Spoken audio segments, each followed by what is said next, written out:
டிட்வா புயல் தொடர்ந்து அதனுடைய நகரக்கூடிய வேகம் என்பது மணிக்கு 5 கிலோமீட்டர் வேகத்தில் இருப்பதாகவும், தற்பொழுது சென்னைக்கு 250 கிலோமீட்டர் தொலைவில் அதனுடைய நெருக்கம் அமைந்திருப்பதாகவும் வானிலை ஆய்வு மையத்துடைய முன்னறிவிப்புல தெரிவிக்கப்பட்டிருக்கிறது.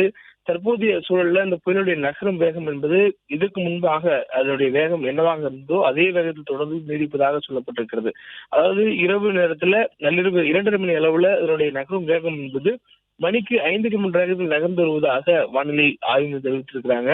மேலும் இந்த புயல் நகரக்கூடிய வேகம் என்பது இதற்கு முன்பாக 29ஆம் தேதி நவம்பர் 21ஆம் தேதி நள்ளிரவுல என்னவாக இருந்தோ அதே வேகத்துடன் தற்பொழுதும் தொடர்ந்து நீடிப்பதாகவும், அதே நேரத்தில் இந்த புயல் தற்போதைய சூழல்ல அதாவது நள்ளிரவு 2:30 மணி நிலவரப்படி இதனுடைய தொலைவு என்பது புதுவைக்கு 170 கிலோமீட்டர் தொலைவிலும், வேதாரண்யத்திற்கு 100 கிலோமீட்டர் தொலைவில் இந்த புயல் இருப்பதாக சொல்லப்பட்டிருக்கிறது.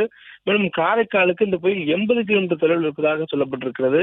வேதாரண்யத்தை இந்த புயல் கடந்து விட்டது என்பதை குறிக்கும் விதமாக அந்த புயலுக்கு வேதாரண்யத்துக்கு புயல் கிழக்கு வடகிழக்கு திசையில் இருப்பதாகவும் சொல்லப்பட்டிருக்கு. அதே போன்ற காரைக்காலுக்கு நேராக இந்த புயல் அமைந்திருக்கிறது என்பதும் சொல்லப்பட்டிருக்கிறது.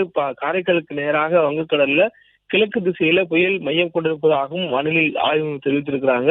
மேலும் தொடர்ந்து இது வடக்கு நோக்கி நகர்வதற்கான வாய்ப்பும், தமிழ்நாட்டுக்கு பக்கவாட்டில் இணையாக நகர்ந்து செல்லும் எனவும் வானிலை ஆய்வும் கணித்திருக்கிறாங்க. மேலும் இதனுடைய நகரும் வேகம் என்பது குறைவாக இருந்தாலும் அதனுடைய மையப்பகுதி புயலுடைய மையப்பகுதி கடலில் இருக்கிறது. புயலுடைய ஒரு பகுதி முழுவதுமாக நிலப்பரப்பில் இருக்கிறது, மறுபகுதி தான் கடலில் இருக்கிறது. இந்த மாதிரியான சூழல்ல புயலினுடைய மையப்பகுதி நிலத்திற்கு அதிகபட்சமாக இன்றைய தினம் காலை 5:30 மணி அளவுல 50 கிலோமீட்டர் நெருக்கம் என்ற அளவுக்கு வரும் என்று எதிர்பார்க்கப்படுகிறது. அதே நேரத்துல இன்று மாலை புயலினுடைய மையப்பகுதி நிலத்துக்கு அதிகபட்சமாக 25 கிலோமீட்டர் நெருக்கத்தில் வரும் என்று எதிர்பார்க்கப்படுவதாகவும் வானிலை ஆய்வு மையத்துடைய அறிவிப்புல தெரிவிக்கப்பட்டிருக்கிறது.